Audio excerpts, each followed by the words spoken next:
Bonjour à tous. Avant de débuter ce point presse, je souhaite rendre hommage à l'adjudant-chef Arnaud Frion du 7e bataillon de chasseurs alpins de Vars, mort pour la France en opération. Dans la soirée du 12 mars, une attaque de drone a visé la base militaire kurde de Malakara, dans la région d'Erbil où il était déployé. Le ministère des Armées et des Anciens Combattants s'incline devant le parcours exemplaire de ce soldat exceptionnel et s'associe à la douleur de sa famille, de ses proches et de ses frères d'armes. 6 autres militaires français également déployés à Malakara ont été touchés par la frappe, actuellement pris en charge par les équipes médicales sur place à l'hôpital. Leur rapatriement en France s'organise. Le détachement français présent sur place conduit des actions de formation au profit de plusieurs unités irakiennes en appui de la lutte contre le terrorisme dans le cadre de l'opération Inherent Resolve. Avant de vous parler plus longuement de la situation au Moyen-Orient et de la présence française dans la zone, nous ferons un point rapide sur les agendas des ministres et les actualités du ministère. Le focus thématique de cette semaine est consacré à l'action du groupe aéronaval, outil stratégique redéployé le 3 mars en Méditerranée, sur la décision du président de la République. Le contre-amiral Thibault Odo de Possès, commandant du groupe aéronaval, nous rejoindra en visioconférence. Enfin, le colonel Guillaume Bernet, porte-parole de l'état-major des armées, fera un point sur la situation militaire française en cours. Donc débutons avec les agendas des ministres. Depuis le 28 février, Israël et les États-Unis mènent une opération militaire conjointe contre l'Iran, qui réplique par des attaques indiscriminées à l'encontre des forces présentes dans la zone et des pays de la région. Depuis le premier jour des hostilités, la ministre multiplie les contacts avec ses homologues partenaires européens et régionaux, un témoignage de l'engagement de la France, mobilisée pour protéger ses intérêts, au premier rang desquels ses ressortissants et ses emprises dans la zone. La France se tient également aux côtés de ses partenaires, comme l'a rappelé la ministre. La France est un pays fiable. Quand elle signe des accords, elle les respecte. C'est dans cette perspective que la ministre s'est réunie le 11 mars avec ses homologues lors d'une réunion en format E5. À l'ordre du jour, la coordination des efforts pour contribuer à la désescalade au Moyen-Orient, la protection des ressortissants et l'aide aux partenaires. À cette occasion, la ministre a plaidé en faveur d'une coalition internationale destinée à rétablir la liberté de navigation dans la région. Dans la continuité du discours du président de la République sur la dissuasion nucléaire le 2 mars, la ministre des Armées et des Anciens Combattants poursuit ses déplacements à la rencontre des acteurs du nucléaire français.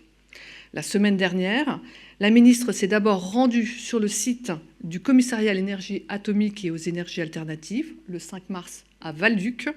Le lendemain, elle s'est déplacée sur le site de Naval Group à Cherbourg-en-Cotentin. La ministre s'est également rendue sur la base militaire de Carqueville qui accueille l'école des applications militaires de l'énergie atomique. Ce mardi 10 mars, la ministre s'est rendue sur le site d'Ariane Group au Mureau dans les Yvelines. Cette emprise majeure de la BITD joue un rôle stratégique dans la crédibilité de la dissuasion nucléaire française. Une dissuasion puissante, crédible, c'est bien le sens du discours du président de la République qui, compte tenu de la dégradation du contexte stratégique, a annoncé, d'une part, le rehaussement de notre arsenal avec une augmentation du nombre des têtes nucléaires et d'autre part, la concrétisation d'une dissuasion nucléaire avancée à dimension européenne avec des Européens qui reprennent davantage le contrôle de leur destin stratégique en développant des initiatives communes. Ainsi, la dissuasion avancée accroît notre protection et celle de nos partenaires.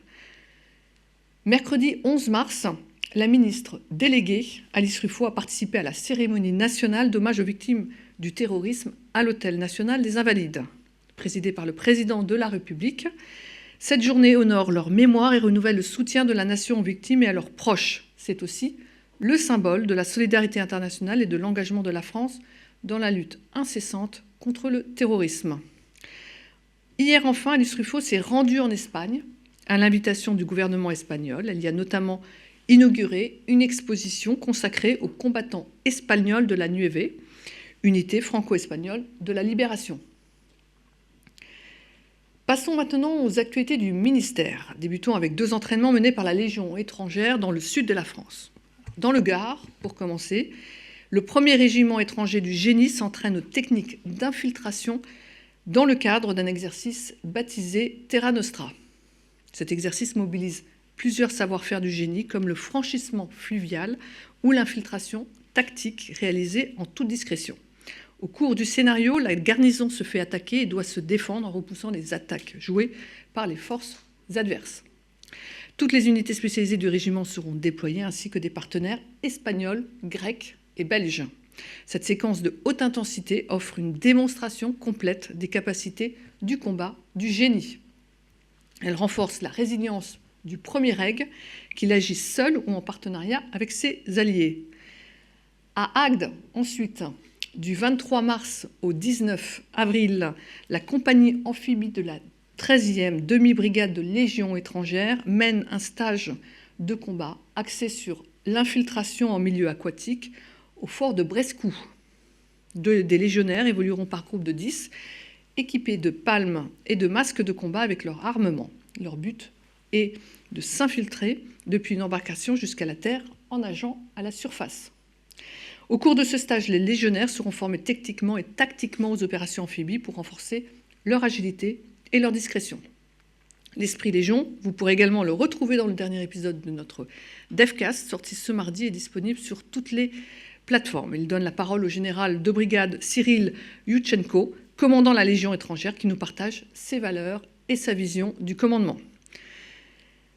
Direction l'outre-mer en mettant le cap sur la Martinique, alors que la frégate de défense et d'intervention Amiral Renard est en escale à Fort-de-France. Actuellement en déploiement de longue durée, elle achève une phase d'expérimentation et d'exercices menés avec le bâtiment ravitailleur de force Jacques Stoskrop. Ce dernier a validé la capacité de ravitaillement en mer avec le transfert de missiles Aster 30 vers la frégate. Cette compétence est hautement stratégique. Le déploiement de longue durée est l'ultime étape avant l'admission d'un navire au service actif. Il permet de vérifier ses capacités et son interopérabilité avec les marines partenaires. Dans le cadre des célébrations des 400 ans de la marine, une visite de la frégate est proposée aux médias et au public. Je poursuis avec une expérimentation sur les drones et la lutte anti-drone. Le Centre d'expertise aérienne militaire organise cette semaine la 4e édition de cette expérimentation opérationnelle sur le champ de tir de Capcieux dans les Landes. Elle réunit des militaires, des industriels et des ingénieurs pour qu'ils testent des solutions technologiques sur le terrain.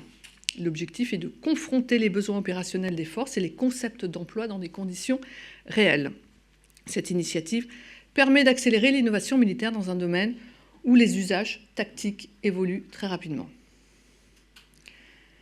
Restons dans le domaine aérien avec l'exercice franco-britannique Pegasus Exchange. La semaine prochaine, du 16 au 20 mars, l'escadron d'hélicoptères 367 Parisis se projettera sur la base aérienne britannique de Dium, à l'ouest de Londres, avec 2 hélicoptères Fennec. Les pilotes et les mécaniciens participeront à un exercice conjoint avec leurs homologues britanniques équipés de Chinook. Les unités réaliseront des vols tactiques en formation mixte, de jour et de nuit. Cet exercice leur permet de s'entraîner dans des conditions inhabituelles et de développer l'interopérabilité avec les Britanniques. Les 2 escadrons se rencontrent depuis plusieurs années en alternant entre la France et la Grande-Bretagne. Leur lien existe aussi à travers des échanges d'officiers et devrait être officialisé par un jumelage d'ici la fin de l'année. Passons maintenant au focus dédié à l'action du groupe aéronaval. Le conflit en cours au Moyen-Orient emporte de graves conséquences pour la paix et pour la sécurité. La France condamne avec la plus grande fermeté les attaques iraniennes indiscriminées contre les pays de la région. Les intérêts de la France sont directement concernés, alors que près de 400 000 ressortissants sont présents au Moyen-Orient, que nous y avons des installations civiles et militaires, des partenariats de défense avec les pays de la région, et enfin, des intérêts économiques, notamment énergétiques. La France est liée par des accords de défense au Qatar, au Koweït et aux Émirats arabes unis. Elle est également liée par des engagements solides avec la Jordanie et avec l'Irak. Dans le respect du droit international et de nos accords de défense, l'action de la France vise ainsi à protéger les ressortissants français, à soutenir les partenaires et alliés de la France lorsqu'ils sont attaqués, à contribuer à la désescalade dans la région, à soutenir le Liban, pays ami notamment via une aide militaire et humanitaire, et enfin à garantir la liberté de navigation et protéger l'approvisionnement énergétique. La mobilisation de la France démontre l'importance de la vitalité de ces accords de défense et témoigne de sa fiabilité dans ses engagements. La France a notamment déployé des moyens de défense anti-aérienne et une frégate à Chypre, partenaire stratégique et membre de l'Union européenne. Aux côtés de ses alliés européens, la France est engagée dans la protection du trafic maritime, notamment dans le cadre de l'opération Aspides en mer Rouge. Et en réponse à la dégradation de l'environnement stratégique, le président de la République a ordonné le 3 mars le redéploiement du groupe aéronaval en Méditerranée. Outil stratégique agile, le GAN offre au président une palette de moyens pour protéger les intérêts de la France. Mais je n'en dis pas plus et cède la parole à l'amiral Odo de Possès qui va vous présenter plus en détail les capacités offertes par le groupe aéronaval. Amiral, c'est à vous. Est-ce que vous m'entendez? Est-ce que vous me voyez? Nous vous entendons bien, nous ne vous voyons pas encore. Bien. Nous vous voyons, voilà. C'est parfait. Parfait. Bonjour Madame la déléguée, Mesdames et Messieurs. J'espère que vous me voyez bien. La connexion n'est pas toujours très bonne depuis le Charles de Gaulle, mais on fait le maximum. Ça fonctionne ou pas? Là, on voit le PowerPoint qui vient d'être projeté et votre image est parfois figée, mais nous vous entendons fort et clair. Parfait. Donc, merci beaucoup. Je voulais d'abord, en propos liminaire, m'inscrire dans les propos que vous avez tenus précédemment et pour avoir une pensée particulière à la mémoire de l'adjudant-chef Arnaud Frion, pour tous ses proches, ses camarades, et puis pour tous les militaires qui l'ont connu. Dans ce contexte grave, je viens vous présenter le déploiement depuis le porte-avions Charles de Gaulle du groupe aéronaval qui a été redéployé sur ordre du président de la République, comme vous le savez, en Méditerranée orientale, afin, dans un cadre strictement défensif et en coordination avec nos partenaires, de contribuer au rétablissement de la stabilité régionale. J'y reviendrai plus tard. D'abord, ce que je voudrais faire, c'est vous présenter le déploiement Lafayette 26 tel qu'il se déroule en ce moment, avant de détailler la composition du groupe, les fonctions que peuvent remplir un groupe aéronaval, et puis je parlerai, si vous le souhaitez, de la mission qui est en cours, que l'on nous a confiée aux Méditerranée orientale. Donc vous voyez sur cette planche la mission Lafayette telle qu'elle se déroule en réalité, moins que comme elle a été imaginée, puisqu'on a eu une réorientation très importante. Un mot sur le nom. Lafayette, c'est le nom d'un porte-avions, et donc on donne assez régulièrement le nom d'anciens porte-avions à des déploiements du Charles de Gaulle. L'année dernière, c'était Clémenceau, cette année, c'est Lafayette. Donc, certains se posent la question de savoir si on va changer le nom du déploiement. Non, on ne changera pas le nom du déploiement. C'est pas un nom de mission, c'est un nom de déploiement. Voilà. Sur la composition du groupe, le groupe tel qu'il est constitué aujourd'hui est assez standard. Vous avez autour du Charles de Gaulle 3 frégates françaises, 2 frégates de défense aérienne, et puis une frégate, une frégate multimission, avec une action vers la terre, un bâtiment ravitailleur de force, et puis sur le Charles de Gaulle, 20 avions de chasse, des Rafales, 2 avions de guet aérien, des Hawkeye, et puis 3 hélicoptères, dont je ne détaillerai pas le type, c'est pas nécessaire. En ce moment même, cette escorte est complétée par des moyens alliés. Nous avons autour de nous en ce moment une frégate italienne, une frégate espagnole et une frégate néerlandaise. Et puis vous voyez sur sur la slide qui vous est présentée, sur la planche qui vous est présentée, vous voyez un certain nombre de frégates étrangères également qui ont participé, frégates et pétroliers qui ont participé avec nous à ce déploiement depuis que nous avons quitté Toulon fin janvier 2026, le 27 janvier 2026. Alors, ce qui est intéressant de noter, c'est que ce sont toutes des frégates européennes qui ont un accès à l'Atlantique. Et donc, ça prouve le pouvoir très important d'attraction du groupe aéronaval. J'y reviendrai un peu plus tard. Très rapidement pour vous dire et vous rappeler, puisque vous êtes tous des spécialistes, que après avoir quitté Toulon, nous avons participé à cet exercice Orion, qui est un exercice interministériel dans l'Atlantique, dans le golfe de Gascogne et dans la Manche. Et nous avons simulé à cette occasion une opération interarmée, aéro-maritime, aéroterrestre, dans le golfe de Gascogne. Je pense que vous avez eu déjà pas mal de points sur le sujet, je ne vais pas m'étendre. À cette occasion, nous avons coopéré, et après cet exercice, nous avons coopéré avec de nombreuses marines dans la région, jusqu'à aller à Malmö, en Suède. Et à Malmö, en Suède, nous avons, pour la première fois depuis 1964, fait cette escale d'un bâtiment nucléaire. C'était la première fois que la Suède accueillait un bâtiment nucléaire depuis 1964, et la première fois qu'elle accueillait un porte-avions français. Et donc je qualifierais cette escale d'historique qui marque bien, qui incarne bien le partenariat stratégique important qu'il y a maintenant entre la Suède et la France, et plus généralement entre les pays scandinaves et la France. Le groupe aéronaval n'est pas en permanence toujours au même endroit. On envoie ses frégates à travers tout l'espace aéromaritime, enfin maritime. Et donc, vous voyez ici une frégate, le Chevalier Paul, qui est allé patrouiller et faire des opérations en mer Baltique. Vous voyez sur la slide également l'escorte qui est allée en Norvège, en Grande-Bretagne, en Hollande. Et donc, on essaye au maximum d'étendre le champ d'action du groupe aéronaval. Pour vous donner une idée, la mission telle qu'elle était imaginée permettait au groupe aéronaval de rayonner de Reykjavik à Helsinki et puis de Tromsø jusqu'à la Sud. Voilà.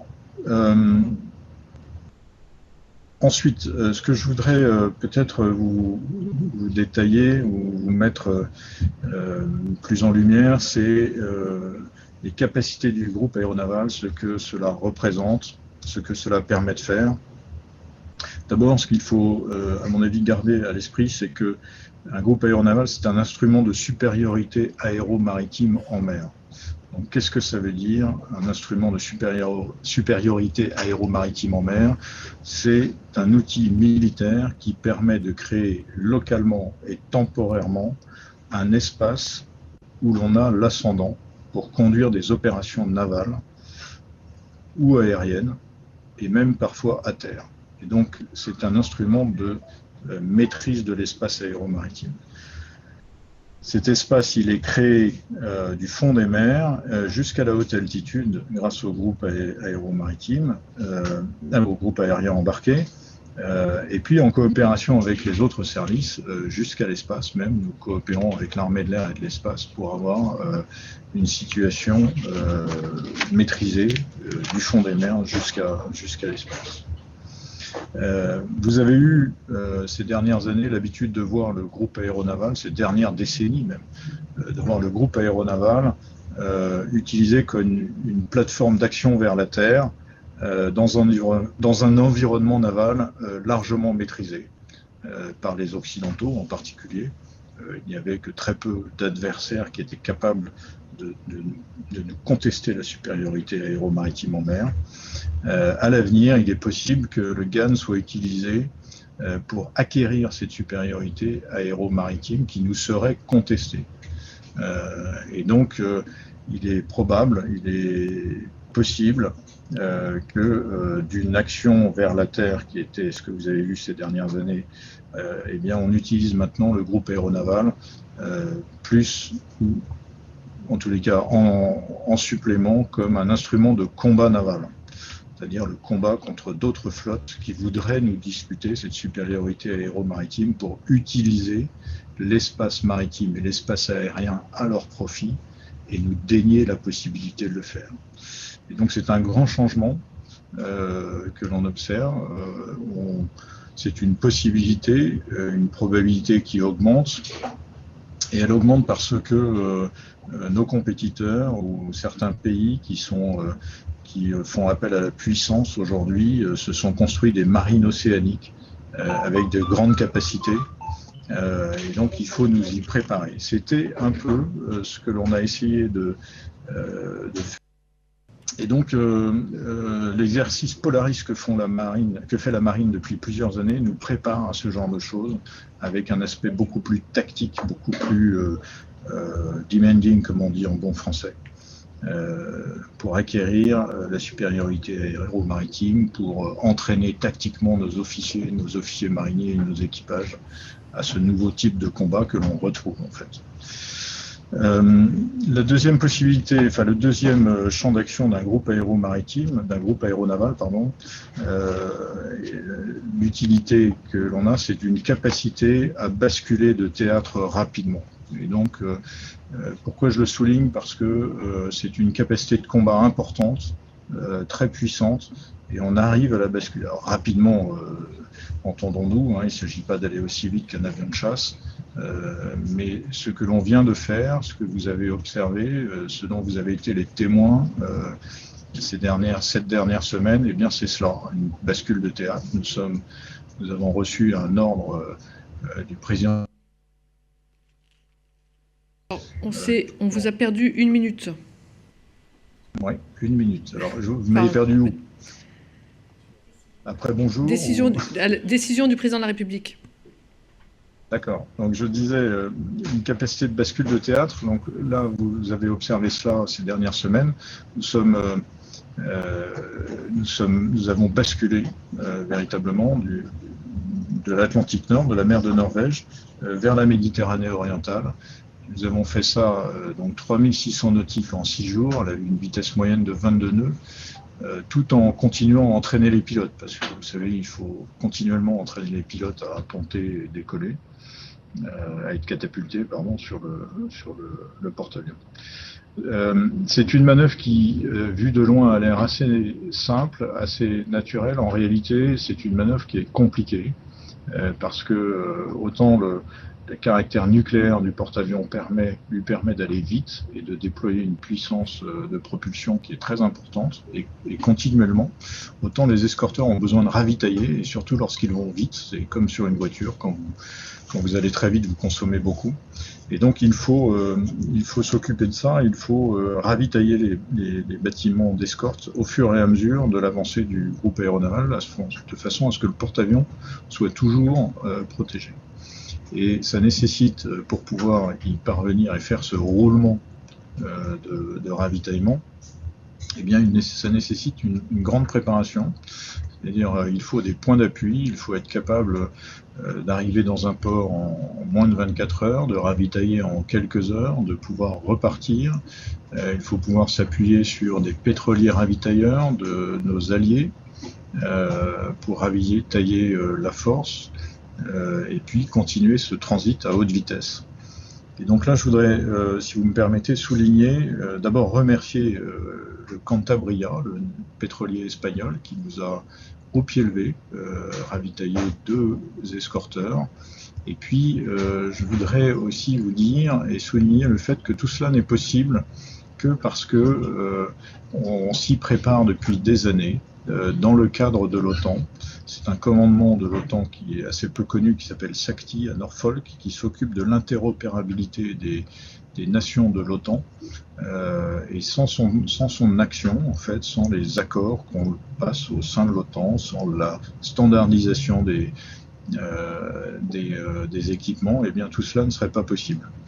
Et donc, voilà, donc c'est pour vous dire, alors ça paraît pas très impressionnant, 3600 nautiques en 6 jours, mais en réalité, c'est quand même une manœuvre assez importante. C'est comme si on traversait l'Atlantique. Alors ça va moins vite que la route du Rhum, mais il y a quand même plus de tonnes à déplacer.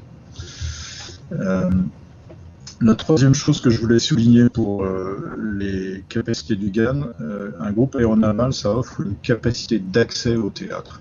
C'est souvent difficile d'accéder à un théâtre pour des raisons diplomatiques, pour des raisons logistiques. Et bien, un groupe aéronaval utilise la liberté des mers et la capacité de transport de fort tonnage en mer pour pouvoir apporter auprès du théâtre d'opération une puissance militaire qui est très importante. Quand les points d'appui manquent, eh bien, avoir un groupe aéronaval, ça permet d'offrir des options politiques, enfin des options militaires aux leaders politiques qui sont très intéressantes. On a l'habitude de dire que, en gros, plus de 90% de la surface de la Terre est accessible depuis la mer avec nos capacités de projection de puissance remarquées, donc les Rafale, ce qui est très intéressant en réalité. Pour vous donner l'exemple de ce qui se passe en ce moment, il suffit de regarder la façon dont les Américains ont utilisé ces dernières années leurs porte-avions. Ils les ont utilisés comme des outils d'accès stationnés dans ce théâtre. Donc, capacité d'accès au théâtre. Ensuite, ce que je voulais vous signaler aussi, c'est une force navale, c'est une marine nationale, c'est fait pour protéger le commerce. Et donc assurer la supériorité aéromaritime et singulièrement la supériorité aérienne sur une ligne commerciale, sur un détroit, permet, en tout cas, est un élément qui permet de conduire des opérations derrière de sécurisation, comme on l'a vu par le passé. Et puis la dernière chose dont je voulais vous parler, avant de vous parler de notre mission en Méditerranée orientale, c'est souligner le fait que un groupe aéronaval, c'est un agrégateur de force. Alors qu'est-ce que ça veut dire, un agrégateur de force? Ça veut dire que une nation qui n'a pas de groupe aéronaval, qui n'a pas de capacité aussi puissante que cela, peut participer à une opération à laquelle elle ne pourrait pas participer si elle ne s'associait pas à une nation qui a un groupe aéronaval. Par exemple, une nation qui n'a que des frégates de protection, ou des frégates d'escorte, eh bien, en s'associant au déploiement français du groupe aéronaval, elle s'associe politiquement à une opération à laquelle elle ne pourrait pas participer si elle était seule. Et ça permet pour nos alliés d'avoir une forme de gradation dans leur participation, gradation politique, dans leur participation aux opérations. Vous pouvez, imaginons qu'il s'agisse d'une opération vers la Terre qui peut être dangereuse, eh bien, en participant simplement à l'escorte du porte-avions, le risque est maîtrisé, l'effet politique est atteint, sans avoir à mettre forcément en danger la frégate auprès de la Terre, emporter des missiles anti-navires, des batteries de missiles anti-navires terrestres. Voilà, c'est un exemple, hein, mais on peut aussi avoir une nation qui fournit un pétrolier ravitailleur, et donc qui fait le cordon ombilical entre la force et les ports de ravitaillement. Voilà, donc c'est un agrégateur de force, et si vous regardez la planche qu'on vous a projetée tout à l'heure, vous voyez que ça fonctionne bien, que c'est très intéressant, à la fois politiquement et à la fois tactiquement, parce que accompagner un groupe aéronaval, c'est d'un point de vue militaire, en tous les cas pour les marines, ce qu'il y a de plus difficile à faire, et donc de plus technique, et donc ça intéresse beaucoup les chefs d'état-major des marines pour augmenter le niveau de leur marine. Voilà, dernier point. Je voulais vous parler de notre mission actuelle, mais très rapidement parce que on a déjà été dit beaucoup de choses. La première des choses à dire, et je pense que ce qui est important de garder en tête, c'est que nous ne sommes pas part à ce conflit qui oppose Israël, les États-Unis et l'Iran. La mission que j'ai reçue est exclusivement d'ordre défensif. Elle a 3 volets: protection de nos emprises et de nos ressortissants, et protection de nos alliés et partenaires dans la région avec lesquels on a des accords de défense ou des engagements. Donc le groupe aéronaval, dans ce cadre, en Méditerranée orientale, principalement, sa fonction est de surveiller ce qu'il se passe, et ça n'est pas inutile. Ce matin encore, on a détecté des missiles balistiques qui étaient tirés depuis l'Iran en direction du nord-ouest. Et donc, il y a effectivement de l'activité, et il faut y veiller, il faut surveiller tout ça. Et puis, il s'agit de coordonner les moyens sur zone, en tous les cas pour nous, qui sont nombreux et qui ne font pas tous partie de la même organisation. Vous avez de nombreuses nations de l'OTAN qui ont déployé des moyens, et certaines sont concernées. Je pense à la Turquie en particulier. Vous savez, la Turquie a été ciblée, et donc bien naturellement, elle devient nerveuse. Elle demande à l'OTAN d'assurer sa protection, ce qui se fait d'ailleurs plutôt bien. Chypre ne fait pas partie de l'OTAN, mais fait partie de l'Union européenne, avec laquelle on a, nous, des accords. Et donc, il y a un certain nombre de moyens qui ont été déployés. Je laisserai le colonel Vernet détailler ça, mais on s'attache à coordonner tout ça. Et puis vous avez des nations qui sont ni de l'OTAN ni de l'UE, et avec lesquelles on a beaucoup de mal à échanger. La Russie, qui est présente en Syrie. Vous avez Israël, qui conduit des opérations au Liban. Et puis vous avez évidemment les Américains qui passent au-dessus du théâtre avec des bombardiers, qui ont des moyens en Méditerranée orientale pour assurer la défense d'Israël, ou pour assurer la défense de la Turquie.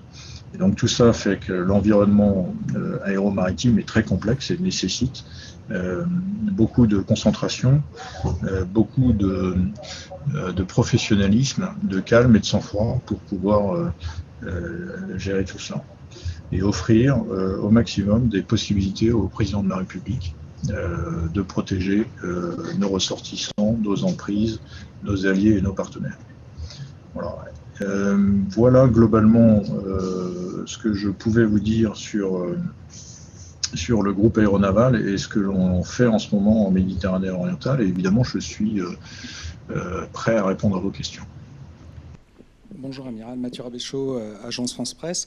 Vous mentionniez la coordination des moyens sur la zone qui sont nombreux. Existe-t-il un canal dédié pour parler avec pour interagir avec les autres navires, qu'ils soient américains, turcs ou autres dans la zone? Comment est-ce que ça se passe concrètement? Et une deuxième question, vous avez quitté Toulon il y a pas mal de temps maintenant. Il y a eu une escale à Malmö, mais combien de temps pouvez-vous rester sur zone avant d'avoir à quitter la zone? Merci beaucoup pour votre question. Elle est excellente. Je vais essayer de ne pas être trop technique, mais vous avez raison, c'est le cœur du sujet. Donc, s'agissant de l'échange d'informations, nous avons des liaisons de données tactiques. Donc, c'est des liaisons qui permettent d'échanger nos détections. Et cela nous est facilité par les standardisations de l'OTAN. Donc toutes les nations de l'OTAN qui sont dans la zone échangent leurs pistes, on appelle ça la picture, leur image tactique sur le même réseau. Et donc on essaye de faire ça. Alors il existe différents canaux, si vous voulez, si j'essaye de vulgariser. Tout le monde n'est pas sur le même canal. Et donc nous avons, nous, un canal avec les nations de l'OTAN, à l'exception des Américains qui sont sur un autre canal. Et puis s'agissant des Russes et des Israéliens et des Libanais et des Chypriotes, eh bien nous échangeons des informations, nous avons des officiers de liaison, nous avons des chats, nous avons des téléphones, nous avons tout ce qu'il faut pour au maximum coordonner nos actions. Voilà. S'agissant de la deuxième partie de votre question, eh bien, nous pouvons rester en mer indéfiniment jusqu'à ce que le réacteur nous dise qu'il faut rentrer. Mais avec le bâtiment ravitailleur de force Jacques Chevalier, on peut rester en mer et se faire ravitailler. On l'a fait encore hier. On se fait ravitailler alors pour le porte-avions, c'est surtout en vivres, et pour les autres bateaux d'escorte, c'est surtout en gasoil et en carburéacteur pour le porte-avions aussi. Mais donc c'est notre cordon ombilical, c'est notre lien avec la Terre, et donc les marins du porte-avions sont habitués à rester très longtemps en mer. Bonjour Amiral, Nicolas Kyoko pour le Journal du Dimanche. Vous avez évoqué certaines missions, notamment la protection de nos partenaires. Alors on sait que des Rafales participent de manière active à la protection de ces partenaires dans la région. J'aimerais savoir si c'est le cas pour les Rafales marines. Et autre question, le groupe aéronaval, donc vous avez dit qu'il n'est pas toujours au même endroit. Est-ce qu'il est prévu qu'il quitte la Méditerranée orientale, comme l'avait évoqué le président de la République? Merci beaucoup. Merci pour cette question. Vous avez raison de souligner que nos partenaires sont protégés par des déploiements d'aéronefs et de Rafale au Mirage 2000. Ils font un travail remarquable. Nous, on suit ça évidemment de très très près, puisque à bord du Charles de Gaulle, il y a des avions qui ont vocation, enfin ils n'ont pas vocation, mais qui peuvent aussi venir compléter ces dispositifs de protection. Ils ne le font pas encore, mais on travaille main dans la main avec l'armée de l'air et de l'espace pour pouvoir se coordonner avec elle et, le cas échéant, venir prêter main forte. Est-ce que le groupe aéronaval doit quitter la Médor? Écoutez, je n'en ai pas reçu l'ordre. Donc pour l'instant, il va rester là. Bonjour. C'est bon. Bonjour. C'est bon. Suniva Rose, The National. J'avais juste une question sur le commerce que vous avez évoqué, le besoin, la possibilité de protéger une ligne commerciale. Donc je voulais savoir, vu toutes les questions en ce moment qu'il y a sur la protection du détroit d'Ormuz et les annonces du président, si vous pouviez juste élaborer un petit peu là-dessus. Merci. Oui, ma remarque était très généraliste. C'est la mission d'une marine de guerre que de protéger le commerce. Ça a toujours été le cas. La marine nationale fait ça depuis 400 ans. Et donc c'est sa principale mission, protéger la prospérité et le commerce du pays à laquelle elle appartient ou aujourd'hui de ses alliés. Et donc singulièrement sur le détroit d'Ormuz, mais je voudrais élargir le propos à tous les détroits en réalité. Quand vous regardez un peu la géographie, le détroit de Gibraltar, les détroits des Dardanelles, ou encore le Skagerrak à l'entrée de la mer Baltique, eh bien, ces détroits sont des points clés qui permettent de faire pression sur toutes les activités qui se trouvent dans la mer qu'ils ferment. Et être en mesure de protéger ces détroits ou les maintenir ouverts, etc., fait partie des préoccupations de toutes les nations qui sont pour la liberté des mers, pour la liberté de circulation sur les mers, garantie normalement par le droit international, donc la Convention de Montego Bay. Et si justement on a signé cette convention de Montego Bay dans les années 80, c'est véritablement pour protéger le commerce et protéger le droit international. Éventuellement, il faut pouvoir le faire quelquefois par la force. Et donc ce que je dis ne s'applique pas du tout au détroit d'Ormuz, hein. C'est pas le but du tout aujourd'hui. Le président de la République a bien insisté sur le fait que la mission du porte-avions Charles de Gaulle était complètement défensive, avec les 3 volets dont je vous ai parlé. Et aujourd'hui, il ne s'agit pas du tout de la mission que l'on m'a donnée. Amiral, bonjour. Christophe Villon pour le magazine Airfan. Donc, effectivement, même si la mission est purement défensive, je pense que vous l'avez bien insisté donc, sur ce fait. Vous disposez bien sûr de 2 avions de guet aériens, donc Hawkeye. Et donc, première petite question, est-ce que donc, ces appareils permettent effectivement de lutter notamment contre les drones? Puisque l'œil de faucon peut-il être suffisamment, on va dire, perçant pour lutter contre ça? Et puis, deuxième petite question rapide.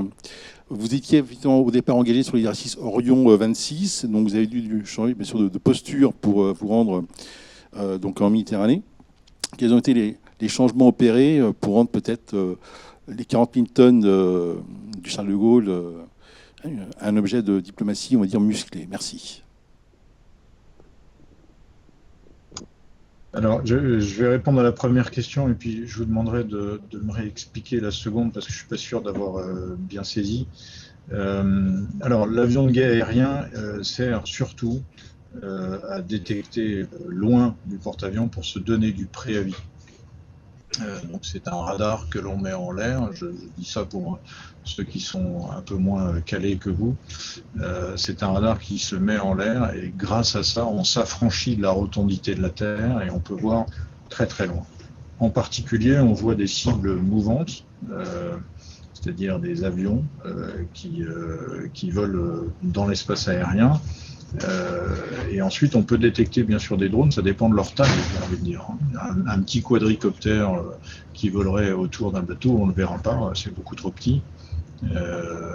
Mais un drone d'une taille, de la taille d'un petit avion d'aéroclub, oui, on peut le détecter. Et cet avion Hawkeye, sa capacité de détection sur l'avant, loin du groupe, pour donner du préavis est complété par les radars de guet aérien des navires d'escorte et du Charles de Gaulle lui-même, qui eux ont une capacité de discrimination qui est parfois meilleure. Ça dépend un peu du type, mais prenez par exemple le dernier radar de la Renard, il est remarquable. On voit tout avec. Et pour la deuxième partie de votre question, est-ce que vous pouvez préciser, s'il vous plaît? Juste, amiral, savoir, effectivement, vous étiez au départ parti pour un exercice, on va dire, un petit peu banal, sur l'exercice Orion qui était prévu de longue date. Et là, vous avez dû, bien sûr, changer de posture, avec peut-être, voir un petit peu quels sont les changements que vous avez opérés en interne pour faire face à ce défi. Merci. Alors, ça va vous étonner, mais on n'a pas changé grand-chose parce que lorsqu'un bateau de la marine quitte le port, il est comme s'il était en opération et donc il a à bord toutes ses munitions, toutes ses vivres, tout son équipage entraîné et prêt à changer de mission à tout moment. Ça fait partie du job des autorités organiques d'Alfan, de la marine, donc Alfan et Alavia singulièrement, qui sont là pour préparer et fournir au commandant d'escadre que je suis une force qui est prête au combat. Question de Mathieu Lignot pour C'est dans l'air. Le dispositif de lutte antiaérienne agrégeant FREMDA, FDA et les bâtiments des partenaires européens est-il habituel ou particulièrement renforcé? Ce renforcement est-il adapté à un risque particulier pour le groupe aéronaval ou construit pour faire face à la menace balistique iranienne? Le format actuel, c'est-à-dire un format à 3 escorteurs, est assez classique. Et il permet de faire face à une menace qui est déjà bien assez sérieuse. Les bâtiments européens qui nous accompagnent, c'est une forme de bonus et renforce encore notre capacité d'opposition. Et donc aujourd'hui, je pense à la frégate Evertsen des Hollandais qui est absolument remarquable. Et puis le Cristobal Colón des Espagnols qui est aussi une frégate avec des capacités de détection qui sont absolument clés et très appréciables pour moi.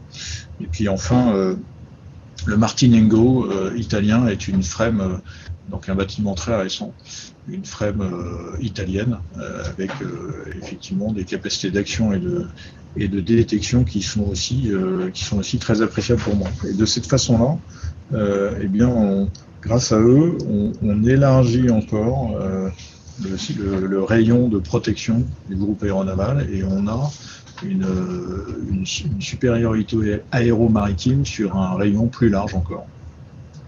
Myriam Lacrafred, Valeurs Actuelles. Merci pour ce brief utile, évidemment. Une question un peu précise. Est-ce que depuis que vous êtes sur zone, vous avez observé des tirs ciblant des intérêts occidentaux ou des cibles occidentales, et on peut penser à Chypre, mais pourquoi pas d'ailleurs vers les navires qui sont au large, depuis le Liban? Merci beaucoup. Bonjour Myriadec. Merci pour la question. Non, on n'a pas observé de tirs depuis le Liban. On a observé des tirs. Alors depuis, c'est quand même compliqué, mais on a observé des tirs depuis l'Iran. On a observé principalement depuis l'Iran. Et alors, savoir où ils vont tomber, c'est très difficile pour des missiles balistiques parce qu'ils vont très vite. On sait d'où ça part. Et puis on fait des calculs. Quelquefois, on arrive à les voir en l'air. Et savoir où ils vont tomber est quelque chose de très difficile. Amiral Christophe Vignon, toujours pour Airfan. Petite précision quand même. Il y a 2 autres porte-avions américains sur zone de mémoire, hein, le Ford et l'Abraham Lincoln. Comment se partagent un petit peu les rôles? Est-ce que par rapport à votre zone, est-ce que vous êtes forcément positionné à un certain endroit et donc c'est bien sûr en coordination avec les 2 autres? Merci. Oui, c'est une bonne question et je pense que c'est important de clarifier les choses. Aujourd'hui, je n'ai aucun contact avec le porte-avions américain Lincoln et aucun contact avec le porte-avions Ford. Nos opérations sont totalement séparées, découplées et pour l'instant non coordonnées. On n'a absolument pas les mêmes objectifs, pas les mêmes façons de faire et pas la même zone d'opération, si vous me permettez. L'Abraham Lincoln est actuellement beaucoup plus loin en mer d'Arabie et le Ford n'est pas en Méditerranée orientale non plus. Question de Catherine Porter pour le New York Times. Bonjour Amiral, merci pour ce briefing. Parmi les alliés figurant sur le schéma qui ont rejoint le GAN à un moment donné, depuis votre départ de Toulon il y a 40 jours, combien de temps la plupart d'entre eux sont-ils restés au sein du GAN avant de le quitter? Merci pour la question, c'est très variable. En fait, ça dépend du souhait de chacune des nations et ça dépend de la disponibilité des moyens qui nous sont offerts. Nous faisons, en général, la façon dont ça se passe, c'est que nous partageons les objectifs du déploiement, nous partageons les zones dans lesquelles nous allons travailler et nous offrons la possibilité à nos alliés de venir rejoindre l'escorte. Et en fonction de la disponibilité de leurs bateaux, de leurs objectifs propres d'entraînement, d'opération, politique, ils choisissent de mettre un moyen plus ou moins longtemps. Donc c'est très variable. Certains le font pour plusieurs semaines, voire quelquefois plusieurs mois, d'autres pour quelques jours seulement. Et donc, grâce à l'interopérabilité permise par l'OTAN, eh bien, nous sommes ce qu'on appelle, nous, dans la Marine nationale, plug and fight. C'est-à-dire qu'on est capable de travailler immédiatement ensemble, sans aucune difficulté.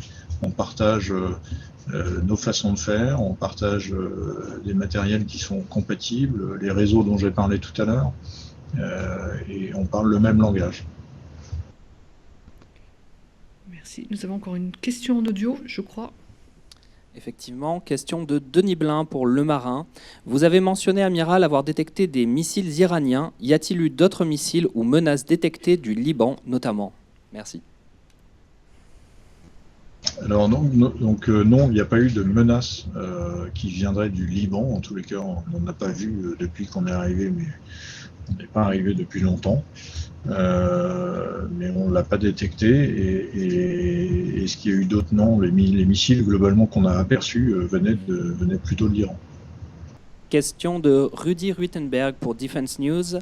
Pour clarifier les choses, le président de la République a mentionné 3 Hawkeyes, ce qui semble correspondre à ce qui était présent lundi, 2 sur le pont, 1 dans le hangar. Pouvez-vous le confirmer?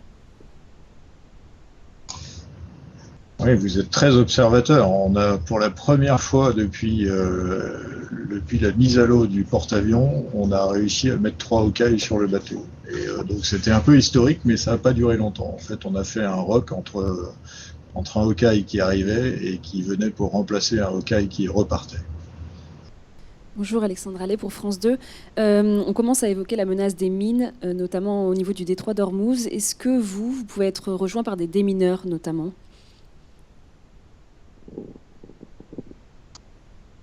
Alors en Méditerranée orientale, pour l'instant, il n'y a pas de besoin de déminage. Donc il n'y a pas besoin de mettre en place une force de guerre des mines autour du groupe aéronaval.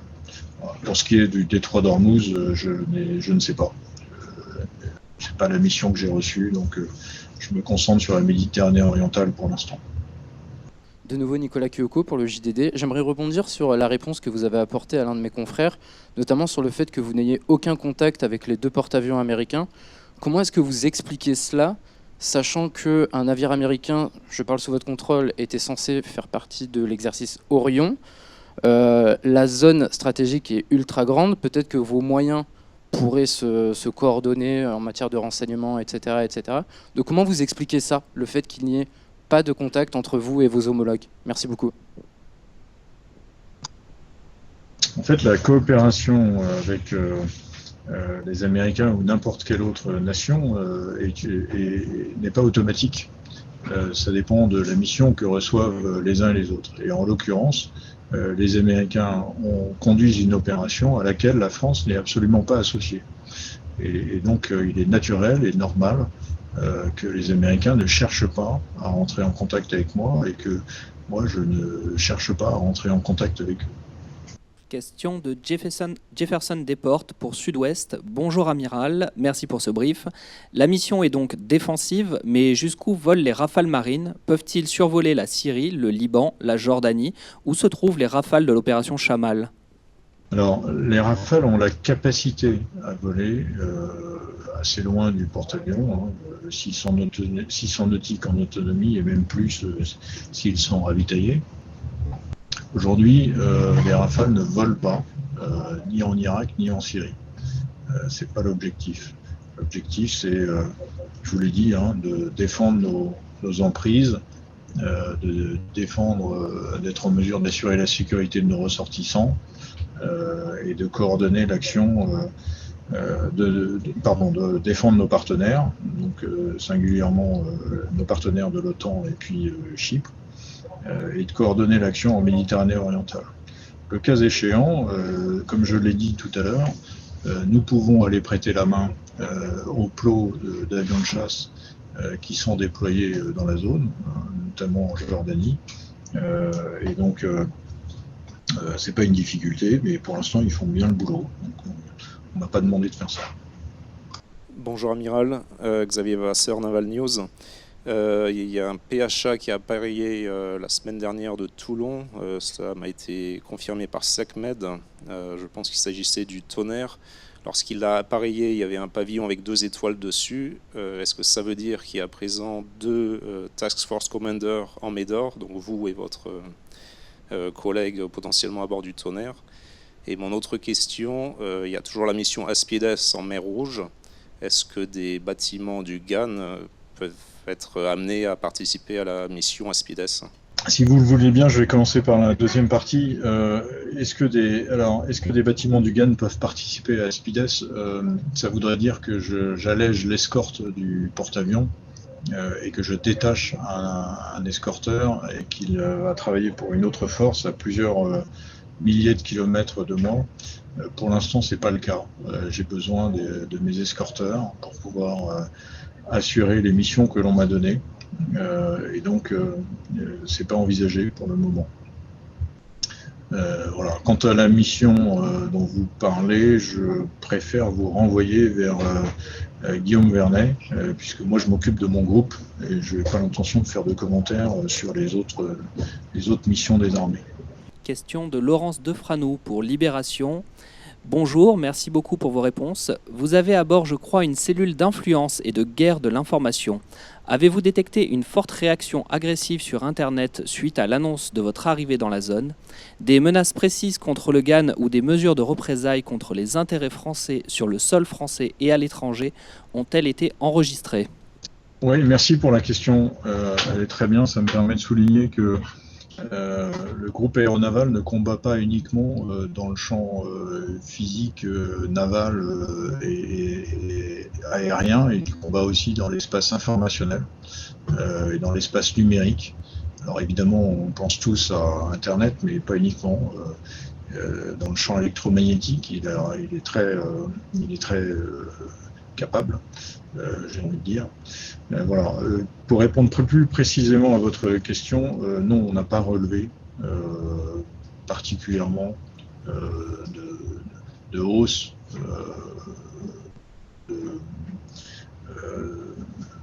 d'intervention sur Internet, de choses comme ça, à la suite de l'annonce du déploiement. Merci beaucoup, Amiral. C'est très appréciable ce brief que vous nous avez permis d'avoir à distance dans des conditions techniques qui ne sont pas faciles. Nous vous souhaitons bonne continuation pour votre mission et nous allons passer maintenant au point sur les opérations militaires françaises avec le colonel Vernet. Merci Madame la déléguée. Je voudrais simplement, si vous le permettez, féliciter les marins du groupe aéronaval qui sont en mer et qui font preuve d'un grand professionnalisme au service des intérêts de la France et surtout au service de la sécurité des Français. J'en suis extrêmement fier. Ils sont véritablement très bons. Moi, ça fait 30 ans que je navigue et j'ai rarement vu une telle détermination, un tel professionnalisme, un tel calme. C'est véritablement, voilà, je voulais témoigner de ça devant vous, vous le dire, parce que c'est important de le dire. Et puis, je voulais avoir un mot aussi pour leurs proches et leurs familles qui sont en France ou outre-mer. On a beaucoup de marins outre-mer qui sont en métropole ou outre-mer. Voilà, sans eux, rien de tout cela ne serait possible. Merci beaucoup, Madame la déléguée. Merci beaucoup à vous, Amiral. Colonel. Merci Madame la Directrice. Nous allons commencer ce tour d'horizon des opérations par le Proche et le Moyen-Orient où les armées françaises ont renforcé leurs dispositifs afin de faire face à la dégradation sécuritaire majeure qui touche de nombreux pays de la région. Alors, on commence par un point sur la Méditerranée orientale où ça a été rappelé sur ordre du Président de la République et afin de participer à la défense des intérêts européens dans la région. Les armées françaises ont renforcé leur posture défensive de manière extrêmement réactive. Dès le 3 mars, à la suite d'une frappe iranienne de drones à Chypre, une frégate de la Marine nationale a débuté sa participation à la défense aérienne de l'île. Le même jour, le porte-avions Charles de Gaulle et son groupe aéronaval ont été réorientés depuis la mer du Nord et la Baltique vers la Méditerranée. Après avoir traversé le détroit de Gibraltar le 6 mars, la force patrouille à présent en Méditerranée orientale aux côtés de frégates alliées néerlandaises, espagnoles et italiennes pour assurer la défense de Chypre, illustrant la solidarité européenne en matière de défense.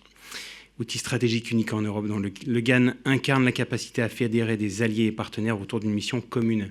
Alors en parallèle, un porte-hélicoptère amphibie ainsi qu'une frégate légère furtive ont appareillé de Toulon le 6 mars et patrouillent désormais en Méditerranée centrale et orientale, tandis que des moyens de défense aérienne ont été acheminés sur Chypre pour renforcer notre posture défensive et réagir à toute dégradation de la situation aux confins de la Méditerranée orientale.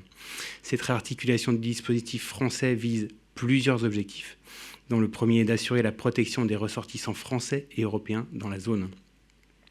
En outre, les armées françaises s'engagent dans la durée pour le soutien et la défense des alliés de la France en concrétisant clairement l'attachement et la fidélité de la France à ses engagements et accords de défense. Enfin, attachée à la liberté de navigation et à la sécurité de ses acheminements maritimes, la France se place en mesure d'agir rapidement dans la région.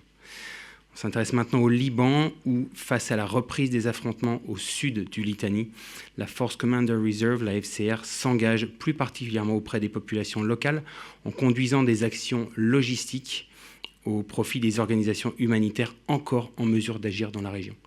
Le 8 mars, la FCR a ainsi acheminé plusieurs tonnes de vivres à la Croix-Rouge libanaise en vue d'une distribution au profit de la population vivant dans la zone contrôlée par les forces israéliennes. Par ailleurs, la FCR participe par sa présence à l'appréciation autonome de situation de la France dans une région qui demeure au cœur de nombreuses tensions internationales. En parallèle, plusieurs dizaines de tonnes de produits de première nécessité ont été livrés aux forces armées libanaises depuis l'Hexagone afin d'appuyer leur action. Au Levant, maintenant, les forces françaises déployées sont pleinement engagées au profit des partenaires de la région. Ça a été souligné, les Rafales ont ainsi réalisé 18 sorties opérationnelles entre le 26 février et le 5 mars, totalisant 55 heures de vol.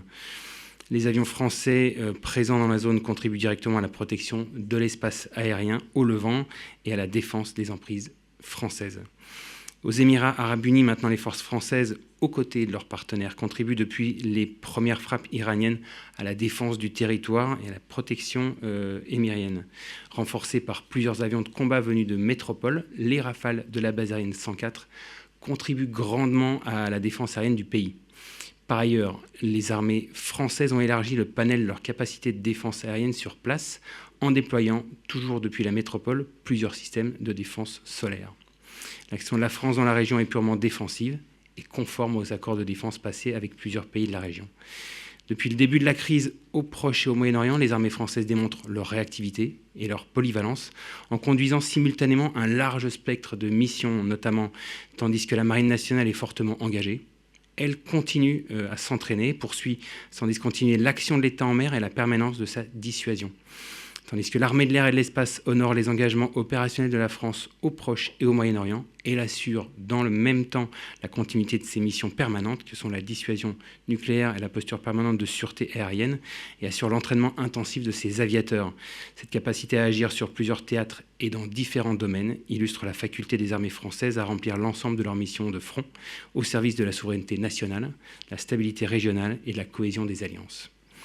Poursuivons ce tour d'horizon des opérations du côté de la Corne de l'Afrique, à présent, où les forces françaises stationnées à Djibouti sont pleinement engagées dans la surveillance de l'espace aérien djiboutien, dans l'effort logistique visant à soutenir les forces armées françaises engagées au Proche et au Moyen-Orient. Donc, du 1er au 8 mars, les Mirage 2000-5 et les Mirage 2000D des FFDJ ont ainsi effectué 21 sorties aériennes en application du traité de coopération militaire de défense conclu avec Djibouti. En parallèle, les activités de partenariat militaire opérationnel sont maintenues. Le détachement d'instruction opérationnelle des troupes aéroportées a achevé la formation d'élèves officiers djiboutiens. Ce stage incluait une instruction théorique au sol, puis une phase pratique de 6 sauts menés à partir d'un avion de transport tactique de type CASA des FFDJ. Plus au sud, maintenant, en océan Indien, le groupe amphibie Jeanne d'Arc, dont nous avons déjà parlé, composé du porte-hélicoptère amphibie Dixmude et de la frégate Aconite, a participé à l'opération européenne EUNAVFOR Atalanta, qui est dédiée au renforcement de la sécurité maritime dans l'ouest de l'océan Indien et en mer Rouge. Déployé au large de la Corne de l'Afrique, le groupe amphibie a conduit des patrouilles et des entraînements à la mer avec la frégate italienne ITS Bianchi, qui est le navire amiral de l'opération. Ces activités illustrent l'engagement conjoint des marines européennes pour contribuer à la sûreté maritime dans une zone stratégique pour le commerce mondial et la stabilité régionale. Passons maintenant à l'Europe pour le reste des opérations où les armées françaises restent pleinement mobilisées dans la défense du flanc oriental de l'Alliance et du continent, tout en renforçant leur interopérabilité avec nos alliés à travers des exercices réguliers. Alors en Pologne, le détachement français continue de contribuer à la formation des forces armées ukrainiennes dans plusieurs domaines, tels que le combat en zone urbaine, la manœuvre d'infanterie de niveau groupe et les techniques de combat corps à corps. La diversité des instructions proposées répond aux besoins du partenaire ukrainien. Du côté de la Roumanie, maintenant les 2 et 3 mars, les sections d'infanterie et les pelotons de cavalerie blindée du bataillon multinational de l'OTAN ont conduit des tirs d'entraînement dans le cadre de l'exercice Eagle Fury. Cette séquence a permis aux fantassins de s'entraîner au débarquement d'assaut depuis leurs véhicules blindés de combat d'infanterie, tandis que les chars Leclerc réalisent une série de tirs en mouvement. Ces exercices permettent au bataillon multinational de maintenir un niveau opérationnel élevé. On passe maintenant à l'Atlantique Nord où la Marine nationale a pris part à plusieurs exercices interalliés. Alors, au large de la Norvège, l'exercice OTAN Dynamic Guard, conduit avec des partenaires espagnols et allemands, a porté sur la lutte antiaérienne et la guerre électronique. La France y engage un patrouilleur de haute mer intégré au groupe maritime permanent de l'OTAN déployé en mer du Nord et de Norvège.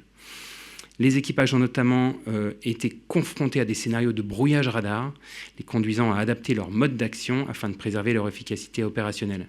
Des aéronefs ont également simulé des attaques air-mer, créant des conditions réalistes de lutte antiaérienne et de menaces missiles. Cette activité renforce l'interopérabilité entre les marines alliées et confirme la préparation des forces face à des menaces complexes. Toujours en Norvège, un porte-hélicoptère amphibie est engagé dans l'exercice multinational Cold Response. Alors, entre le 5 et le 7 mars, le bâtiment a conduit plusieurs entraînements au large de la plage de Sandstrand. Une section de fusiliers marins a notamment réalisé un raid aéroterrestre, tandis que la chaîne médicale du bord a été éprouvé lors d'un exercice d'évacuation sanitaire. Cette séquence a permis de mobiliser un large spectre des capacités opérationnelles du bâtiment, tout en renforçant l'interopérabilité avec les détachements britanniques et néerlandais embarqués. On revient à la Méditerranée, puisqu'en parallèle à des déploiements opérationnels déjà évoqués, les armées françaises poursuivent leurs activités de coopération. Alors en Adriatique, tout d'abord, un bâtiment de soutien et d'assistance métropolitain a réalisé plusieurs entraînements conjoints avec la marine slovène. Ces manœuvres comprenaient notamment une plongée commune ainsi que des entraînements au ravitaillement en mer et au remorquage réalisés avec le patrouilleur slovène Triglav. Le bâtiment français a ensuite repris sa route en direction de l'Albanie. En Méditerranée centrale maintenant, une frégate de la marine française poursuit sa contribution à l'opération EUNAVFOR Med Irini, débutée le 21 février. À l'occasion de son déploiement, elle a également pris part à une série d'exercices de coopération avec les forces navales maltaises. Et pour mémoire, cette opération de l'Union européenne vise notamment à faire respecter l'embargo des Nations Unies sur les armes à destination de la Libye et l'exportation de pétrole hors de Libye. Au large de la Crète, enfin, la Grèce organise l'exercice multinational de guerre des mines Ariadné, auquel la France participe en déployant un chasseur de mines tripartite de la Marine nationale du 6 au 15 mars. Cet exercice a pour objectif de développer la coopération et l'interopérabilité entre les pays membres de l'OTAN en matière de guerre des mines. Passons à présent en Afrique, où les armées françaises demeurent engagées aux côtés de leurs partenaires afin de soutenir l'effort de stabilisation régionale. Alors, au Gabon, la 5e édition de l'exercice Equatorial Patrol a débuté lundi 9 mars. Cette manœuvre conduite conjointement par l'Académie de protection de l'environnement et des ressources naturelles, l'APERN du Gabon, et le détachement de liaison interarmée au Gabon a vocation à créer une synergie régionale au cours du combat en milieu équatorial. L'édition 2026 d'Equatorial Patrol rassemble des détachements de 8 pays et s'inscrit dans la continuité du plan de partenariat militaire opérationnel mis en œuvre entre le détachement de liaison interarmée au Gabon et ses partenaires de la zone. Au Ghana maintenant, à l'occasion de son arrivée au port de Tema le 2 mars, un patrouilleur de haute mer engagé dans la mission Corimbe a conduit plusieurs activités de coopération avec la marine ghanéenne. L'équipage a ainsi apporté son expertise sur la maintenance de bâtiments ghanéens avant de participer à une patrouille conjointe contre la piraterie avec les forces spéciales ghanéennes. Le 7 mars, le patrouilleur de haute mer a enfin réalisé des manœuvres à la mer avec le bâtiment espagnol Furor. On se tourne maintenant vers la zone Indo-Pacifique où les armées françaises poursuivent leur préparation opérationnelle tout en contribuant à l'assistance aux populations et à la lutte contre les trafics illicites. Alors, au large de l'Australie, un patrouilleur outre-mer, un avion F-200 Guardian de la Marine nationale ainsi que le patrouilleur polaire Astrolabe ont réalisé une manœuvre conjointe en mer. Cet entraînement avait pour objectif d'éprouver les capacités des vecteurs français à opérer ensemble, quel que soit leur domaine d'action.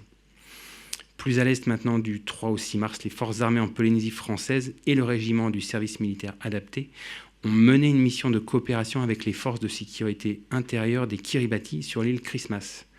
Cette opération a permis de réaliser une mission de reconnaissance en vue de réhabiliter des locaux publics dans le cadre de chantiers pédagogiques menés par le régiment du service militaire adapté. Cette action concrétise l'engagement de la France aux côtés des États insulaires du Pacifique, renforçant les liens de solidarité et de partenariat en matière de sécurité et de développement régional. En Nouvelle-Calédonie, les forces armées ont conduit le 6 mars une évacuation sanitaire au profit de la population. Un avion CASA a ainsi assuré le transport de 3 patients depuis l'île de Lifou vers l'aérodrome de Magenta à Nouméa. Par ailleurs, un bâtiment de soutien et d'assistance outre-mer entame une mission de reconnaissance sur la côte est de la Grande Terre afin de tenir à jour la liste des sites propices à d'éventuelles opérations de débarquement en cas de catastrophe naturelle. Dans la zone Antilles-Guyane, les forces armées françaises maintiennent un haut niveau de préparation opérationnelle tout en poursuivant la lutte contre les trafics illicites. Alors en Guyane, les militaires du 3e régiment étranger d'infanterie ont conduit une opération d'ampleur contre l'orpaillage illégal, comprenant la mise en place d'un barrage fluvial mobile ainsi que des patrouilles de contrôle. Ces actions visent à perturber durablement les activités logistiques des réseaux illégaux. Par ailleurs, dans la nuit du 3 au 4 mars, un patrouilleur anti-Guyane a procédé au contrôle d'un navire de pêche en provenance du Brésil, à proximité de la frontière maritime franco-brésilienne. Cette intervention a conduit à la saisie de 4,2 tonnes de poissons issus de la pêche illégale, ainsi que son matériel. Aux Antilles, le 33e régiment d'infanterie de marine est engagé dans une séquence de partenariat militaire opérationnel. Après avoir conduit un stage au profit d'une section des forces armées d'Haïti, le régiment participe désormais à l'exercice d'UNAS 26 en République dominicaine. Cette activité bilatérale organisée annuellement depuis plus de 20 ans se poursuivra jusqu'au 20 mars et vise à renforcer la coopération opérationnelle entre les forces partenaires. Et terminons par l'Hexagone, où nos forces restent engagées au quotidien pour la protection des Français. Alors, la protection de l'intégrité de notre territoire reste notre priorité. En ce sens, le dispositif Sentinelle a été renforcé suite à la crise au Proche et au Moyen-Orient. Alors, 13 sections supplémentaires ont été déployées à travers l'Hexagone. Ces militaires appuient les forces de sécurité intérieure qui assurent la sécurité de nos concitoyens, ainsi que celle des lieux sensibles en cette période de tension. Et ceci conclut mon intervention. Je suis prêt à répondre à vos questions. Bonjour, colonel Mathieu Rabéchaud. À propos de l'adjudant-chef Friand qui a été tué la nuit dernière au Kurdistan, son chef de corps a dit qu'il avait été touché avec ses camarades par un drone Shahed. A-t-on une idée de la distance à laquelle le drone a été tiré? Et pouvez-vous nous dire si il s'agit du premier décès d'un militaire français causé par un drone? J'ai le souvenir que dans les années 2010, il y avait eu des militaires des forces spéciales qui avaient été touchés par un largage de grenades par un drone, mais y a-t-il un précédent d'un drone kamikaze ou un drone explosif directement utilisé contre des militaires français? Merci pour cette question. Alors, à ce stade, il est assez prématuré d'attribuer déjà l'origine de la frappe et d'être si assertif sur le type de munition. Donc, à ce stade, je préfère attendre les conclusions d'une enquête qui est en cours, une enquête technique, afin de s'assurer de la réalité exacte du type de drone et de pouvoir donner son origine qu'aujourd'hui, je ne suis pas en mesure de vous expliquer. Quant au fait que ce soit le premier décès en opération française causé par un drone, j'ai envie de dire que oui, mais je ne peux pas l'affirmer. Donc, on va faire les recherches et je reviendrai vers vous pour cette question. Myriel Crafret de Valeurs Actuelles, est-ce que vous pouvez nous réactualiser le dispositif qui existe toujours en Irak? Il me semble que ça devait s'appeler la Task Force Lamassu, si je ne me trompe pas. Voilà, est-ce que vous pouvez nous donner quelques idées pour réactualiser ça? Et puis, juste une précision, dans le briefing tout à l'heure, je ne suis pas sûr d'avoir bien compris. Le groupe Jeanne d'Arc, en fait, la mission Jeanne d'Arc, j'ai cru comprendre qu'il était en mer, océan Indien, si j'ai bien compris. C'est ça? Oui, c'est ça. D'accord, merci. Alors, vous faites bien de rappeler effectivement les circonstances de notre présence sur zone, puisque c'est plutôt dans le cadre de notre engagement dans la coalition internationale qui s'appelle OIR, Opération Inherent Resolve. C'est une opération antiterrorisme. Ce même terrorisme qui a frappé directement le territoire français en 2015. Et c'est bien dans ce cadre-là qu'on est présent là-bas. Donc il y a différentes... Alors effectivement, vous avez évoqué la Task Force Lamassu. En fait, bon, administrativement, on a plusieurs Task Force. Donc il y a Lamassu, il y a Narvik. Historiquement, il y a aussi une Task Force qui s'appelle Wagram. Donc en fait, chacune a un rôle différent. Donc Lamassu, c'est la formation des bataillons du désert. Narvik, c'est plus formation dans les forces spéciales et à la lutte antiterrorisme. Donc on est relativement discret dessus. Wagram, c'était de mémoire une formation sur l'artillerie. Donc tout ça a évolué. Depuis le 28 février, comme vous pouvez bien vous y attendre, nous avons modifié notre posture pour nous adapter au niveau de menace. Et donc cette adaptation de posture, elle a impliqué des déplacements, une réévaluation des priorités quant à ces missions d'accompagnement de nos partenaires. Et donc c'est dans ce cadre-là, je ne rentrerai pas dans les détails de cette réarticulation, bien entendu, parce que le danger, la menace est toujours présente et je suis là effectivement pour donner une certaine transparence, mais je ne suis pas là pour faciliter le ciblage de nos adversaires. Mais donc effectivement, nous déplaçons régulièrement notre personnel qui reste dans une mission qui est d'importance capitale, la lutte contre le terrorisme, de manière à leur donner les meilleures garanties de sécurité qui restent une priorité pour les armées. J'ai répondu à votre question. Non, une question sur la protection de cette base qui a été touchée. Est-ce que vous pouvez nous en dire un petit peu plus sans rentrer effectivement dans le détail, mais globalement? Donc, merci pour cette question. Il s'agit d'une base militaire. Donc, elle est protégée donc, de façon périmétrique. Il y a des abris, il y a un système d'alerte.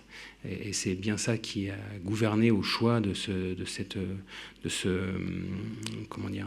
déplacement temporaire et ce repositionnement qui concerne l'ensemble des forces qui sont présentes sur place. Donc, cette protection périmétrique et ces abris vont ensuite être articulés avec des régimes d'alerte, ces régimes d'alerte associés à des systèmes de défense. Nous sommes particulièrement attachés à la défense de notre personnel, notamment la défense antiaérienne. Donc vous avez pu le voir dans la slide tout à l'heure, la France participe aussi à la défense antiaérienne de l'Irak. Ceci dit, il n'y a aucun système qui soit totalement étanche et donc on a pu malheureusement déplorer cette nuit. Bonjour, Sinuva Rose des National aussi sur l'attaque à Erbil. Je comprends bien que vous ne pouvez peut-être pas donner tous les chiffres, mais je me demandais, pour avoir un peu de contexte, si vous pouvez expliquer un peu le déploiement, avoir plus de détails sur le déploiement des soldats français dans la région. Par exemple, un chiffre approximatif. Sont-ils tous déployés dans des bases kurdes ou d'autres bases, si j'ai bien compris, celle de Malakara où a eu lieu l'incident est kurde. Est-ce qu'il y a aussi, au vu de l'attaque contre la base italienne, il y a 2 jours, par apparemment un drone aussi, des concertations avec des Européens pour se protéger mutuellement dans la zone au vu du renforcement du danger. Et aussi, sur un deuxième sujet, le détroit d'Ormuz, le Financial Times vient de dire que la France et l'Italie ont entamé des négociations avec l'Iran pour sécuriser le passage. Alors, je ne vous demande pas de commenter là-dessus directement, mais peut-être concrètement, comment ça marche un convoi d'un bâtiment qui voudrait traverser le détroit d'Ormuz? Combien de frégates faudrait-il? Est-ce qu'il faudrait forcément que le porte-avions Charles de Gaulle soit sur zone ou pas? Si vous pouvez juste avoir un peu de détails opérationnels là-dessus, merci. Alors, ça fait beaucoup de questions. Je vais commencer par la dernière concernant le détroit d'Ormuz. C'est un détroit qui est extrêmement resserré. Donc, en fait, on ne peut pas imaginer avoir une mission de protection à un moment où il y aura encore une menace qui serait considérable. Si vous reprenez historiquement la mission Aspides face à la menace Houthi, elle vise ponctuellement à accompagner, escorter des navires sur des distances qui sont relativement restreintes. Là, s'agissant du détroit d'Ormuz, aujourd'hui, la priorité, c'est d'abord de supprimer la menace. Donc, en fait, d'envisager cette possibilité avant un cessez-le-feu ou avant au moins une réduction des hostilités dans cette zone-là n'est pas envisageable. Et donc, ça veut dire que ça serait d'abord le fruit. C'est pour ça que vous parlez de questions de négociation avec l'Iran. On ne peut pas imaginer ça sans en avoir parlé avec l'Iran. Donc, c'est bien un préalable à tout le reste. Ensuite, sur le détail des convois, donc tout va dépendre effectivement de la menace latente, puisqu'il sera bien question de faire de l'accompagnement pendant un certain temps, même si on aura pu faire des négociations avec l'Iran. Mais aujourd'hui, à ce stade, on n'est pas en mesure de vous dire le volume de bâtiments nécessaires, etc. En revanche, ce que je peux vous dire, c'est que ça sera vraisemblablement le fruit d'un travail conjoint avec plusieurs pays. Ça sera une mission conjointe de nature internationale. Ça, c'était votre première question. Ensuite, est-ce qu'il y a une concertation entre Européens s'agissant de ce qui se passe? Alors, je vais parler de l'Irak en particulier, ou en tout cas de la zone de responsabilité de l'opération Inherent Resolve. Comme je l'ai dit en introduction, Inherent Resolve, c'est une coalition qui compte près de 100 pays. Chaque pays ne contribue pas de la même façon. Il y en a qui vont apporter du matériel, il y en a du personnel, il y en a du financement. Et bien entendu, il y a une structure de commandement qui permet d'avoir un dialogue. Donc, il y a différents niveaux dans une opération. On parle soit de déconfliction, soit de coordination, soit d'intégration. Là, on est dans un niveau d'intégration, c'est-à-dire qu'on dispose des moyens de commandement et de contrôle pour se parler de façon sécurisée au sein de cette coalition entre pays alliés. Donc oui, cette concertation a lieu. Ensuite, s'agissant de ce qui s'est passé à Erbil, donc comme je vous l'ai dit, il s'agit de redéploiement lié à un repositionnement temporaire de nos forces de manière à les soustraire de la menace, d'une menace qui serait plus importante sur d'autres sites. Il s'agit maintenant de savoir effectivement donc, quelle est l'origine. Donc, il y a toute une enquête qui va être nécessaire pour comprendre est-ce que nous avons été ciblés, est-ce que nous sommes le fruit d'un dommage collatéral. Tout ça, à ce stade, moi, je ne suis pas en mesure de vous le dire, mais c'est à ce moment-là qu'on saura répondre. Mais voilà, nous sommes disséminés sur plusieurs sites, comme j'ai dit tout à l'heure. Je n'irai pas plus loin dans ce domaine, puisque je ne suis pas là pour faciliter le ciblage de nos adversaires, mais c'est un repositionnement qui est, je ne veux pas dire quasi permanent, mais qui suit l'évolution de la menace. Bonjour colonel, je reviens sur ma question à propos du tonnerre. Enfin, le tonnerre n'a jamais été confirmé, mais je procède par élimination vu que le Mistral est en mission Atalante et le Dixmude à Cold Response. Donc ce déploiement en Médor n'a rien à voir avec le GAN, on est bien d'accord, il ne participe pas au GAN. Par contre, il y a bien un amiral 2 étoiles à bord, comme l'a indiqué le pavillon, ce qui indique potentiellement une capacité à commander une opération. Alors, vous m'entendez? Oui. Donc, il y a effectivement aujourd'hui plusieurs théâtres imbriqués dans cette zone-là. Et vous savez que nous sommes particulièrement impliqués, nous sommes particulièrement présents en Méditerranée orientale depuis de nombreuses années, puisque nous y avons plusieurs centaines de milliers de ressortissants. Donc, dans la mesure où il y a d'une part des accords de défense qui sont assez nombreux et que nous sommes tenus d'honorer et qu'il y a d'autre part des intérêts français, eh bien, l'objectif est d'avoir un panel d'outils qui permettent d'assurer toutes ces missions.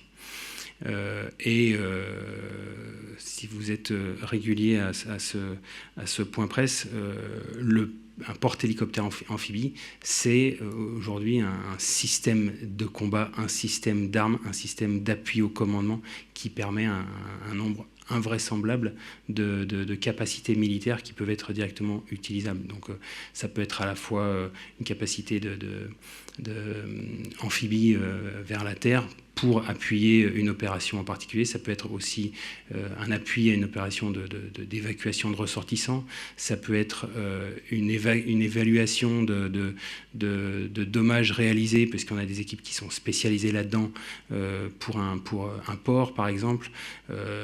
Ça peut être un appui médical, un appui sanitaire s'il était nécessaire. Donc voilà, c'est tous ces éléments-là qui sont mis aujourd'hui à proximité, parce qu'en fait, pour être assez clair, ce bâtiment aurait pu rester à Toulon, mais on l'a rapproché puisque vous avez vu que la crise évoluait très rapidement. C'est à peu près 5 jours de mer pour aller de Toulon jusqu'à la Méditerranée orientale, et donc c'est un terme de prudent planning pour un bon français, afin d'anticiper, puisque c'est bien notre rôle, anticiper ce qui peut se passer dans cette région. Question de Laurence Defranou pour Libération. Est-ce que la présence des soldats français dans la base kurde de Malakara était habituelle? Les Iraniens ou les milices irakiennes qui leur sont associées peuvent-ils avoir ciblé les Français en toute connaissance de cause? Les chasseurs alpins venaient-ils d'être déployés suite au conflit en cours? Et enfin, des éléments américains étaient-ils sur place? Alors, je crois avoir un petit peu répondu à cette question tout à l'heure. Donc, la présence de soldats français sur cette base n'est pas une nouveauté. Nous avons régulièrement des soldats déployés dans cette zone, et comme j'ai dit tout à l'heure, on n'en fait pas trop la publicité. On reste discret dans notre activité en matière de lutte ou d'appui ou de formation dans la lutte contre le terrorisme. S'agit-il d'un ciblage délibéré? Donc là, vous rentrez dans la question de l'attribution, et c'est une question à laquelle aujourd'hui il semble un peu prématuré de répondre. Donc je reviens sur la réponse que j'ai déjà faite tout à l'heure. Et la troisième partie de la question, je crois l'avoir mal notée. Les chasseurs alpins venaient-ils d'être déployés suite au conflit en cours, et des éléments américains étaient-ils sur place? Donc, s'agissant de la présence d'Américains, je vous inviterai plutôt à vous adresser à une autorité du Pentagone. Je ne suis pas là pour parler à leur place. Nathanaël Charbonnier, Radio France. Une précision sur les blessés. Est-ce qu'ils ont pu être les blessés français? J'ai pas bien compris. Est-ce qu'ils ont été rapatriés pour l'instant ou pas encore? Les 6 personnes, les 6 soldats. Et puis sur la base, alors là ailleurs, mais la base d'Abu Dhabi, quelle est la présence française actuellement? Est-ce que son rôle, est-ce qu'il y a une mission particulière qui est née avec tout ce qui s'est passé depuis quelques jours, puisqu'elle est située quand même à un endroit bien particulier? Et on parlait des mines tout à l'heure, notamment sur ce sujet-là. Est-ce qu'elle a un rôle qu'elle peut jouer d'information, etc.? Alors, s'agissant des blessés français, donc l'opération de rapatriement est en cours. C'est donc le temps que l'aéronef atteigne sa zone, et puis pour ensuite rapatrier à la fois la dépouille de malheureusement l'adjudant-chef et les 6 autres soldats français. Donc oui, la réponse est effectivement, c'est en cours. La mission sur les Émirats arabes unis, elle a été définie par le président de la République, elle est inchangée. Il s'agit d'honorer nos accords de défense. Donc aujourd'hui, ces accords de défense sont plutôt de nature confidentielle, mais sur le fond, vous avez bien compris qu'il s'agissait de protéger nos partenaires dans un certain nombre de domaines. Et c'est pour ça que nous avons des avions de combat sur place, et nous avons des bâtiments à la mer. Pour ce qui est de la question du déminage, donc je reviens un petit peu à ce que j'ai déjà dit tout à l'heure. Aujourd'hui, il n'est pas encore question de parler de déminage dans cette zone, puisque c'est une zone qui n'est pas permissive. Une opération de déminage est une opération qui nécessite d'avoir une zone qui ne soit pas sous une menace directe. Donc ça n'est pas le cas aujourd'hui. Oui, effectivement, question de Yvan Planté pour France Info concernant nos militaires français blessés. Sont-ils toujours hospitalisés? Dans quel état de gravité? Et est-ce que les pronostics vitaux sont engagés? Alors, les soldats ont été pris en charge dès la fin de la phase de frappe. Ils ont été pris en charge vers le dispositif médical le mieux adapté à leur situation. Et ils sont actuellement en phase de rapatriement. Donc les opérations de rapatriement sont en cours.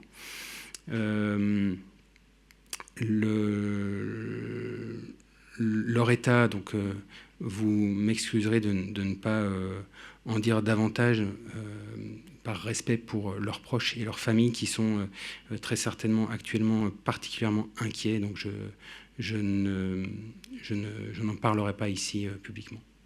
Bonjour mon colonel. Est-ce que des mesures ont été prises depuis cette nuit pour améliorer la sécurité des emprises françaises dans la région, pour améliorer donc la sécurité de nos soldats? Et enfin, vous l'avez dit tout à l'heure, la sécurité est très difficile en matière de drones. Les emprises ne sont pas hermétiques. Est-ce que vous êtes sensible est-ce que vous pourriez être sensible à l'aide que propose notamment Volodymyr Zelensky dans son expertise, notamment en matière de Shahed et en matière de drones? Merci beaucoup. Donc, comme je l'ai dit un petit peu plus tôt, nous nous adaptons en permanence à la menace, et c'est bien, c'est un des réflexes du combattant. Et ensuite, au niveau du commandement, bien évidemment, c'est une réarticulation qui permet de faire face à la menace. Donc oui, cette réarticulation est en cours. Comme je vous l'ai dit, je ne vais pas rentrer dans les détails, puisque l'adversaire est bien toujours présent, et s'il s'agit d'un ciblage délibéré des Français, il serait plutôt sain de ne pas évoquer ce qu'on est en train de faire sur place. S'agissant de la lutte anti-drone, la lutte anti-drone est effectivement une préoccupation, mais de l'ensemble des nations impliquées aujourd'hui, que ce soit sur le flanc est européen, que ce soit même sur notre territoire national, que ce soit sur le Proche et le Moyen-Orient. Aujourd'hui, s'il est un spécialiste du domaine, un spécialiste incontesté, c'est effectivement le partenaire ukrainien. Il ne me revient pas de décider ou de commenter si la France pourrait être amenée à se rapprocher des Ukrainiens. Mais soyez bien convaincus que toutes les solutions sont étudiées à tous les niveaux, industriels, militaires, etc. Est-ce qu'il y avait des menaces proférées contre les soldats français dans la région de la part des groupes pro-iraniens en Irak ou d'autres groupes dans la région, les menaces directes? Merci. Alors, nous avons une évaluation constante de la menace et s'agissant de notre renseignement, je n'irai pas dans les détails. L'évaluation du renseignement est un sujet qui reste entre le DRM et sa proximité immédiate. En revanche, vous avez pu le constater dans le domaine informationnel et dans le domaine des perceptions, à partir du moment où la France est présente dans un territoire étranger, elle est sous le coup d'attaques régulières dans le champ informationnel. Donc on peut dire que c'est une certaine forme de menace, ou en tout cas c'est une certaine forme de harcèlement à laquelle nous sommes sensibles et face à laquelle nous essayons de nous prémunir. Mais pour ce qui est de la partie menace physique sur le territoire, je ne pourrais pas répondre à cette question. Question de Laurence Defranou pour Libération. Des scénarios de réponse à l'attaque de cette nuit sont-ils étudiés? Un retrait des forces françaises d'Irak est-il également étudié? Merci pour cette question. La nuit a été courte, mais comme vous pouvez bien l'imaginer, le rôle de l'état-major des armées est d'être en mesure de proposer des effets militaires à l'échelon politique. Et donc, ce genre d'événement est loin d'être anodin et des études et une planification sont permanentes de manière à pouvoir proposer des options au président de la République. Maintenant, il revient à l'échelon politique de prendre ses décisions et je sais que le président est intervenu il n'y a pas très longtemps. Je vous laisserai plutôt vous adresser à l'Élysée pour voir quel est le fruit de ses réflexions et de l'avenir réservé à ce sujet. Merci beaucoup. Ceci clôt ce point presse et nous vous donnons rendez-vous la semaine prochaine. Ce sera jeudi prochain pour un prochain point presse. Merci, bonne fin de semaine à tous.